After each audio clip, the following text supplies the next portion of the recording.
Hi friends, तर आज बनवूया उपवासाचे थालीपीठं. त्यासाठी ना 1 वाटी साबुदाणा ना चांगला असं ना 5-6 तास भिजत घातलेला होता.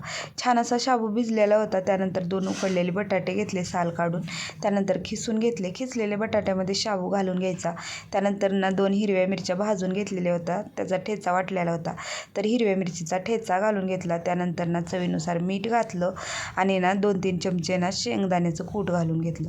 आता हे सगळं चांगलं असं मिक्स करून घेतलेलं आहे. त्यानंतर पोळीपाट घेतलेला आहे. त्याच्यावरनं असं ना कॅरी बॅग घालून घ्यायची आणि त्याच्यावरनं असं छोटे छोटे असे मिडियम साईजचे गोळे तयार करून घेतले. कॅरी बॅगवर ठेवून घ्यायचं आणि वरून एक कॅरी बॅग घालून असं चांगलं असं ना पसरवून घ्यायचं आहे.